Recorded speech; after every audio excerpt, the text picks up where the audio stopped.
तो उनका वेशभूषा, उनकी परिधान, उनका खान पान जब एक सा होता है तो हम कहते हैं चाइनीज है। हम अमेरिका में जाते हैं तो ये कहते हैं they are American, because American की अपनी स्टाइल है, अपना खान पान है, अपना रहन सहन है, वहाँ की जलवायु के हिसाब से वो लोग अपने जीवन यापन करते हैं। हमारी जलवायु के हिसाब से हम जो भोजन करते हैं, क्या वो भोजन कर पा रहे हैं? हमने अपनी जलवायु के अनुरूप जो भोजन था उसको छोड़ दिया। अब विचार करो, हमने अपनी जलवायु के अनुरूप जब भोजन छोड़ दिया तो हमारे पास बचा क्या? हमारे पास हमारे बच्चों के लिए बचा क्या? अजीनोमोटो नामक एक खतरनाक ड्रग्स जो पूरे दुनिया के 109 देशों में बैन किया जा चुका है, भारत में धड़ल्ले से चलता है। कोई भी खाद्य पदार्थ ऐसा नहीं है जिसमें अजीनोमोटो का प्रयोग ना हो रहा हो। मैं गलत कह रहा हूं? मंच पर एक गुस्ताखी होगी। मंच पर हमारे बीच में हिंदू युवा संघ के राष्ट्रीय अध्यक्ष रवीन के द्विवेदी जी बैठे हुए। मैं चाहूंगा खड़े हो गए, इनको भी स्टैंडिंग ओवेशन दें। बहुत ही जुझारू और क्रांतिकारी साथी हैं, खड़े हो जाइए, सभी लोग खड़े हो जाए। जोरदार तालियों से बस अभिनंदन और स्वागत करें। हमारे आदरणीय महंत जी भी बहुत उत्साह में तालियां बजा रहे हैं, कानपुर से आए हैं, हमको लेकर के आए हैं और उन्होंने लगातार मुझे बोला कि anti corruption and crime control, बैठ जाइए, anti corruption and crime force के आप नेशनल ब्रांड एम्बेसडर हम लोग आपको बनाते हैं। तो हमने कहा कि जहां भी नशा मुक्त की बात होगी, बाबा को अगर मालूम पड़ गया, कल मेरा प्रोग्राम था कानपुर में पनकी धाम में, जहां पर देश के समस्त संत इकट्ठा हुए थे, उसमें भी हम लोग अपनी बात लगातार वहां पर भी हम लोग कर रहे थे और ये विषय वहां पर भी उठा था, क्योंकि मैं जिस मंच पे भी जाता हूं वहां पर अपने विषय की बात जरूर रखता हूं, क्योंकि समय का अभाव है। और दूसरे सत्र में हम आपको बहुत सारी बातें जो प्रथम सत्र में हम नहीं कर पा रहे हैं उसमें करेंगे और लास्ट में हम लोग एक संकल्प भी लेंगे। दूसरा सत्र जब शुरू होगा तो मैं 5 मिनट बोलने के बाद मैं चाहूंगा आप लोग क्वेश्चंस कुछ निकालें, श्रोता न बने, क्योंकि यहाँ पर कोई ऐसा मंच नहीं है कि अपन एक बड़े टीचर हो जाए, बहुत बड़े ज्ञानी ध्यानी के रूप में आप स्टूडेंट बन करके अच्छी तरह सुनते जाओ, जो बात अच्छी लग जाए ताली बजा दो और चले जाओ ना। ये अधिवेशन का मुख्य उद्देश्य ये है कि आपके अंदर जो ज्वलंत विचार आ रहे हैं विषय के अनुरूप, उस विषय पर अपनी चर्चा करें, बात करें। जब आपके अंदर से 10 लोग 10 प्रश्न निकालेंगे तो निश्चित तौर से 11वां जो उत्तर होगा वो कहीं ना कहीं 10 क्वेश्चन का कॉमन होगा, जो आपके लिए और हमारे लिए बेहतर होगा। नशा मुक्त के ऊपर हम लोगों ने बहुत सारे गीत बच्चों के लिए बनाए, क्योंकि मैं बच्चों के बीच में काम करता हूँ। आपको बता दें कि पूरे देश में 10 करोड़ बच्चों को अब तक पिछले 35 सालों में मैं नशा मुक्त का संकल्प करा चुका हूँ। मैं भारत सरकार का नेशनल ब्रांड एम्बेसडर नशा मुक्त का भी रहा हूँ और कोशिश यही है कि जहाँ भी जो भी संगठन हैं उन्होंने अगर अपने मैनिफेस्टो में नशा मुक्ति कहीं लिख रखा है तो उस नशा मुक्ति पर कुछ ना कुछ क्रिएटिव किया जाए और उनको इस मुद्दे पे जोड़ा जाए। अकेला कोई भी संगठन इस मुद्दे पर अकेला काम नहीं कर सकता है। क्यों? एक गली में 16 दुकानें नशे की, परचून वाला नशा बेच रहा है, दूध वाला नशा बेच रहा है, जो पंचर बना रहा है वो भी नशा रखे हुए। कोई भी दुकान ऐसी नहीं होगी जो नशा ना रखे। एक प्यारा सा गीत कह करके मैं द्वितीय सत्र में अपनी बात रखूंगा। चूंकि नौजवानों के बीच में जाता हूं तो यहाँ पर जितने भी लोग बैठे हुए हैं वो सब नौजवान हैं। अभी मेरी आदरणीय अध्यक्ष जी से बात हो रही थी कि वर्तमान काल में हमारे बीच में के गुप्ता जी भी बैठे हुए कानपुर से आए, शैलेंद्र पांडे जी भी आए हैं। मैं जोरदार तालियां इनके लिए चाहूँगा, खड़े हो जाए दोनों लोग। और बहुत ही जुझारू साथी हैं हमारे।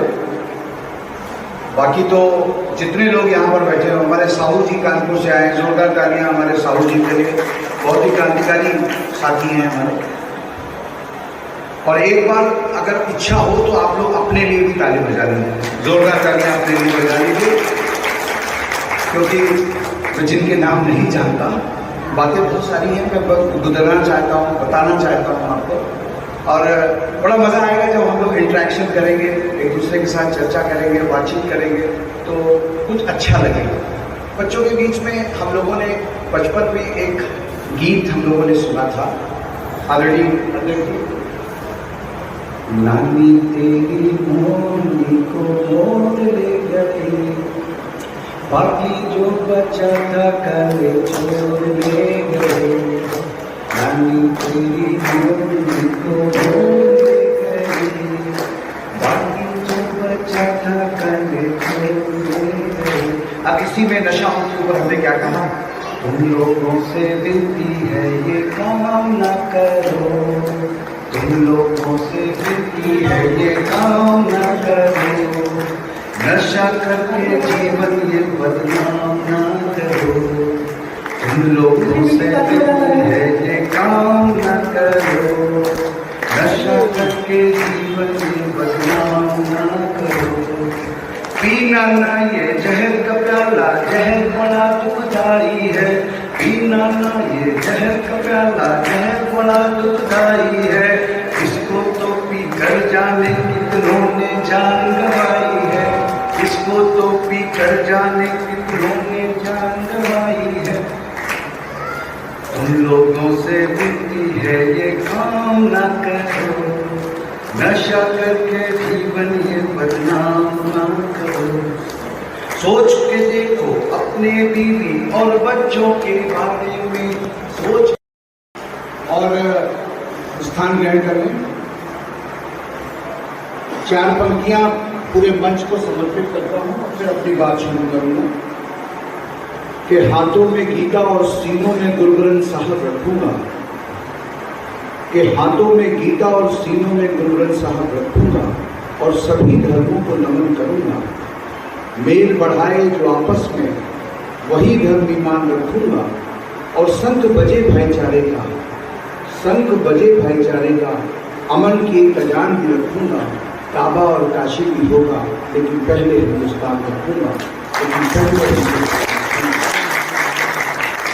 और आज देश में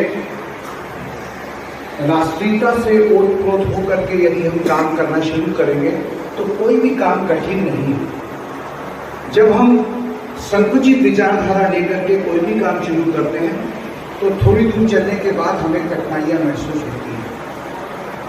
मैंने नशा मुक्त के ऊपर पिछले 35 सालों से लगातार निरंतर कार्य किया है और लगभग 6000 कार्यक्रम पूरे देश में किए हैं। 2003 में हमारे पास Limca book of world record आ गया था, और अभी हाल में Asia book of world record, India book of world record, और लेटेस्ट में अभी Guinness book of world record में नाम दर्ज होने जा रहा है। 9 लाख लोगों को एक साथ नशा मुक्त का संकल्प हमने कराया था। कोशिश यही है कि जहाँ भी नशे के खिलाफ कुछ भी हो, हम सब लोग कहीं ना कहीं बड़े स्तर पर प्रयास करें। एक छोटे से कुछ आंकड़े आपके समूह रखना चाहूँगा। अगर पिछले 2 महीने का आंकड़ा आप अगर उठा के देखो, मतलब अक्सर क्या कहा था ना, अरे नशे के खिलाफ कोई आंदोलन या कोई चीज, कोई शुरुआत हुई, अरे ठीक है हो रही होगी। जरा आंकड़े पे गौर कर लीजिए, फिर समझ में आ जाएगा कि हम कहाँ पर हैं। अगर पिछले 2 महीनों का केवल आंकड़ा सरकारी मान लें तो लगभग 2500 करोड़ रुपए की ड्रग्स पकड़ी गई है। ये सरकारी आंकड़ा है, ये मेरा आंकड़ा नहीं है। 2500 करोड़ रुपए की। और विचार करो, और कहीं पर ड्रग्स तो पकड़ी गई वो 20,000 करोड़ रुपए की पकड़ी गई। अब विचार करिए कि ये 20,000 करोड़ रुपए की ड्रग्स पूरे देश को गुलाम बनाने के लिए सक्षम है। क्योंकि मेडिकल साइंस कहती है कि ड्रग्स का अगर 2 बार केवल प्रयोग कर लिया जाए तो वो व्यक्ति एडिक्ट हो जाता है। अब प्रश्न ये खड़ा हो रहा है कि यदि हमारा बच्चा एडिक्ट हो गया तो डी एडिक्ट कैसे होगा? विचार करो, क्या संसाधन हमारे पास है? सरकार ने ऐसे हाथ खड़े कर दिए, कह रहा हम पिला तो सकते हैं सबको, मसाला सबको खिला सकते हैं, लेकिन हम किसी को वापस